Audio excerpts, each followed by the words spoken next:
Joo, on ihan hauska jotain uusia. Mikä vittu. Visero on jo pahinta sitä, että tajuaa, että jollain muulla menee vielä vitusti paljon huonommin kuin sulla. No, ei se.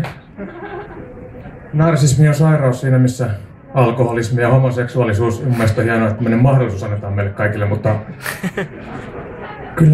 kyllä mä silti olisin ehkä siellä kansanopiston stand-up-kurssilla kaivannut sitä, että olisi jotenkin vähän enemmän painotettu, että jos sulle on koko sun elämässä naurettu selän takana ihan vitusti, niin ei se niinku tarkoita automaattisesti sitä, että olet jotenkin hauska tyyppi.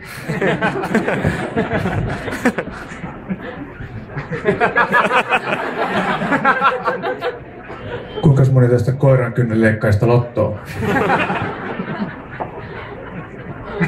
Niin mä tiedän, että suurin osa teistä lottoo.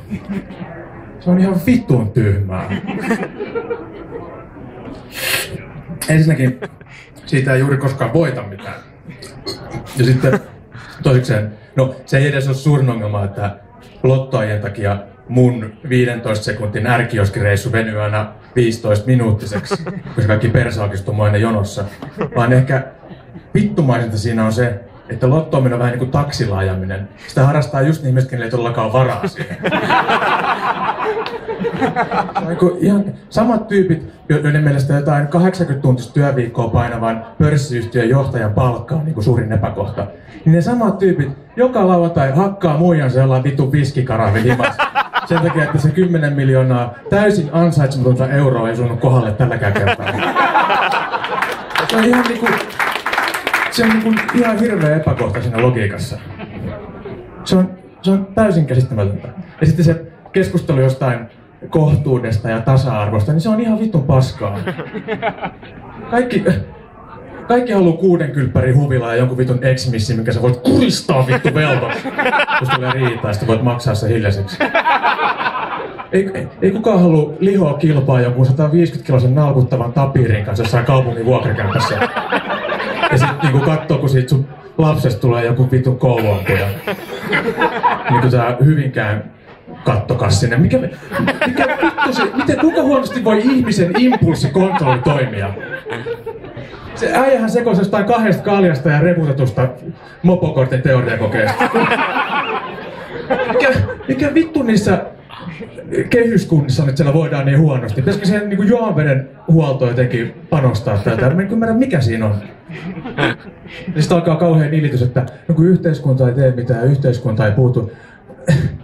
Eikö ihmiset tajua, että eihän siinä semmoisessa niinku jossain Tommi Läntisen Älä kiusaa -biisissä, niin ei se ole niinku vittuukaan pitoa, jos sä niinku prosessoit sun orastavaa homoseksuaalisuutta lipsynkkaamalla jotain Justin Bieberin YouTubeen. Se on vittu vapaat riistaa sen jälkeen. Sen keskustelun lähtökohdaksi pitää mun mielestä ottaa se, että jos sä 15-vuotiaana ostat sun vaatteet jostain varustelekan talvisotahyllystä ja pidät esitelmiä jostain Warhammer-rukkeleesta, niin totta kai sua kiusataan. Ja siis saatana ihan aiheesta. Mitä vittua? Se on niinku ihan mieletöntä. Että joku vastuu pitää olla sillä yksilölläkin siinä asiassa.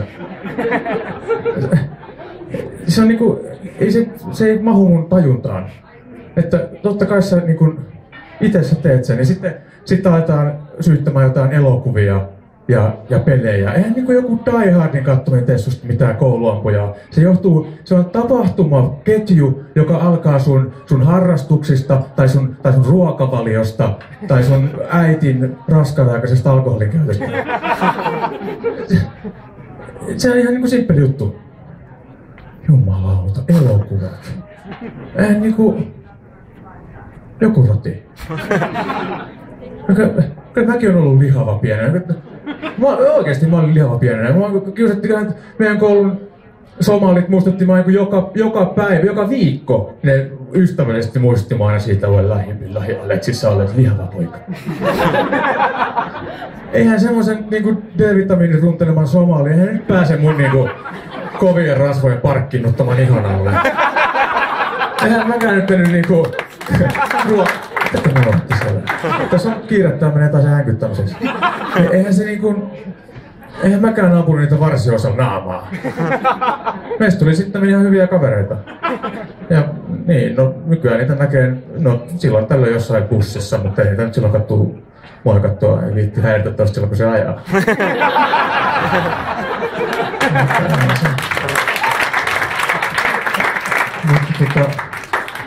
Ja siis mitä vittua, kyllä mäkin niinku, läskit vituttaa mua. Ja kyllä mä niinku voin sanoa niin, koska mä oon entinen läski. Tai mä ainakin koen oikeudekseni sanoa niin. Ja se syy, minkä takia mä en ole enää lihava, niin johtuu oikeastaan aika pitkälle siitä, että mä jossain vaiheessa taisin sen yhtälön, että sun pitää syödä vähän vähemmän ja sitten mahdollisesti liikkua, jos pystyt ja kerkeet vähän. Ja tää on nyt se hankala kohta, missä moni niinku kellahtaa ähkäisten kärryltä, että mitä? Ei se ole mikään rakettitiedettä. Ja sit on kaikki karppaa, sit ihmetellään, että miten se nyt on yhtäkkiä niin suosittua. Mut mitä vittua, jos sä nyt sanot jollekin 150-kiloselle vyötiäiselle, että joo, sä voit syödä ihan mitä vaan vittu voita suoraan kirnusta, jos sä laitat sen niinku patongin pois. Niin kyllä se kuulostaa tommosen saatana sirkuskarhun sokeritauttisiin luppakorviin ihan vittu hyvältä. Mut se on vaan itsensä kusettamista eikä mitään muuta. Ei ole mitään avainta onneen. Sitten se menee semmoseen niinku ihme kefilusmainosretoriikkaan, että kun ei oikein kerkeä syödä hyviä, maha. Jos sä kerkeet vittu syödä sen satana karppurilaisen, niin kai sä kerkeet syödä jotain vähän fiksumpaa. No ei se nyt on niinku mitään. No joo. Vaikka mä nyt oon onnistunut hölkkäämään pois sieltä ylipainon aiheuttamasta sosiaalisesta paitsiosta, niin kyllä mä itsekin silloin tällöin sallin itselläni semmosen herkuttelutuokion. Mä olin tuossa ehkä kuukausi sitten kaupassa ostamassa jäätelöä. Jäätelö on mun suuri herkku. Melkein ainoa herkku. Maapähkinävoijan kanssa hyvä. Se on melkein parhaimmillaan silleen, että sitä laittaa tonne kivespussia ja peräaukon välisellä alueelle ja sitten pyytää tyttöystävän, että se tuo koirat hoitoon.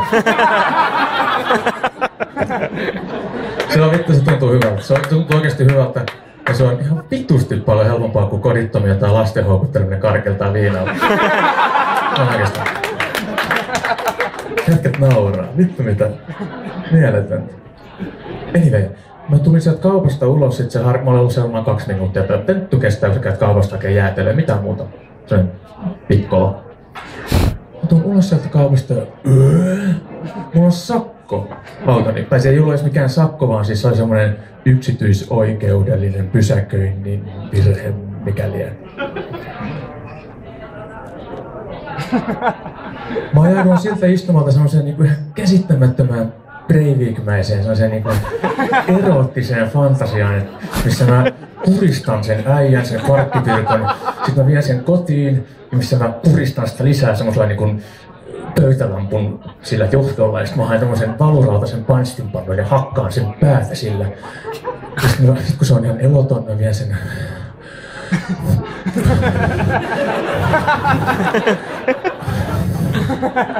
menen sen vessaan ja käyn hakee koodausta rakennusmuovia ja sähkösaajasta muutaman semmosen putkikassin ja